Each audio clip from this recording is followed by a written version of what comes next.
What do you mean? I'm talking about the kind of diplomacy that's going to end the destruction of your country. Yes, but if you Mr. President, with respect, I think it's disrespectful for you to come into the Oval Office and try to litigate this in front of the American media. Right now, you guys are going around and forcing conscripts to the front lines because you have manpower problems. You should be thanking the President for trying to bring an end to this conflict. Have you ever been to Ukraine that you say what problems we have? I have been to. Come once. I've actually watched and seen the stories, and I know what happens is you bring them on a propaganda tour, Mr. President. Do you disagree that you've had problems bringing people into your military? And do you think that it's respectful to come to the Oval Office of the United States of America and attack the administration that is trying to prevent the destruction of your country? A lot of questions. Let's start from the beginning. Sure. First of all, during the war, everybody has problems, even you, but you have nice ocean and don't feel now, but you will feel it in the future. God bless. You don't know that. God bless. God bless. You will not have a war. Don't tell us what we're going to feel. We're trying to solve a problem. Don't tell us what we're going to feel. I'm not telling you. Because you're in no position to dictate that. That's Remember exactly this. You're in no position to dictate what we're going to feel. We're going to feel very good. You will feel influence. We're going to feel very good and very strong. You will feel influence. You're right now not in a very good position. You've allowed yourself to be in a very bad position, and he happens to be right about it. From the very beginning of the war. You're not in a good position. You don't have the cards right now. With us, you start having cards. But right now, you don't. You're playing cards. You're playing cards. You're gambling with the lives of millions of people. You're gambling with World War III. You're gambling with World War III. And what you're doing is very disrespectful to the country, this country, that's backed you far more than a lot of people said they should have. Have you said thank you once? This entire meeting? No, in this entire meeting, have you said thank you? You went to Pennsylvania and campaigned for the opposition in October. Offer some words of appreciation for the United States of America and the president who's trying to save your country. Please, you think that if you will speak very loudly about the war, you can... He's not speaking loudly. He's not speaking loudly. Your country is in big trouble. Can I answer? Wait a minute. No, you've done a lot of talking. Your country is in big trouble. I know. You're not winning. You're not winning this. You have a damn good chance of coming out okay because of us. Mr. President, we are staying in our country, staying strong from the very beginning of the war. We've been alone, and we are thankful. I said thanks you haven't in been this alone. cabinet, you and haven't not been only alone. in this cabinet. We gave you, through this stupid president, $350 billion. You voted we gave for you your military equipment, and you men are brave, but they had to use our military. What about if you didn't have our military equipment, if you didn't have our military equipment, this war would have been over in 2 weeks. In 3 days. I heard it from Putin. In 3 days. This is something maybe new. Less. In 2 weeks. Of course he has. It's going to be a very hard thing to do business like this. I tell you. Just say thank you. I said a lot of times except that there are disagreements, and let's go litigate those disagreements rather than trying to fight it out in the American media when you're wrong.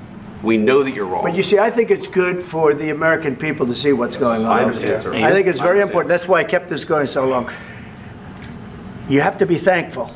You don't have the cards. You're buried there. Your people are dying. You're running low on soldiers. Listen, you're running low on soldiers. It would be a damn good thing. And then you tell us, I don't want a ceasefire. I don't want a ceasefire. I want to go and I want this. Look. If you could get a ceasefire right now, I tell you, you take it so the bullets stop flying and your men stop getting killed. Of course, we want to stop the war. But you're saying you don't want a ceasefire. But I said to you, I want a ceasefire. With guarantees. Because you'll get a ceasefire faster than an agreement. Ask our people about ceasefire, what they think. That wasn't with me. For you what, that wasn't with me. That was with a guy named Biden, who was not a smart person. That was with Obama. It was your president. Excuse me. That was with Obama, who gave you sheets, and I gave you javelins. Yes. I gave you the javelins to take out all those tanks. Obama gave you sheets. In fact, the statement is Obama gave sheets and Trump gave javelins. You got to be more thankful, because let me tell you, you don't have the cards. With us, you have the cards. But without us, you don't have any cards. One more question to Mr. Vice President. I'm sorry, here. It'll be a tough deal to make, because the attitudes have to change. what if Russia breaks ceasefire? What if Russia breaks peace talks? What do we do then? I understand that it's a heated conversation right now. What are you saying? She's asking, what if Russia breaks the ceasefire? What if anything? What if a bomb drops on your head right now? Okay? What if they broke it? I don't know. They broke it with Biden because Biden, they didn't respect him. They didn't respect Obama. They respect me. Let me tell you, Putin went through a hell of a lot with me. He went through a phony witch hunt where they used him and Russia. Russia. You ever hear of that deal? That was a phony Hunter Biden, Joe Biden scam. Hillary Clinton, Shifty Adam Schiff. It was a Democrat scam. And he had to go through that. And he did go through it. We didn't end up in a war. And he went through it. He was accused of all that stuff. He had nothing to do with it. It came out of Hunter Biden's bathroom. It came out of Hunter Biden's bedroom. It was disgusting. And then they said, oh, the laptop from hell was made by Russia, the 51 agents. The whole thing was a scam. And he had to put up with that. He was being accused of all that stuff. All I can say is this. He might have broken deals with Obama and Bush, and he might have broken them with Biden. He did, maybe. Maybe he didn't. I don't know what happened. But he didn't break them with me. He wants to make a deal. I don't know if you can make a deal. The problem is, I've empowered you to be a tough guy.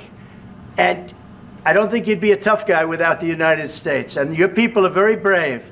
But you're either going to make a deal or we're out. And if we're out, you'll fight it out. I don't think it's going to be pretty, but you'll fight it out.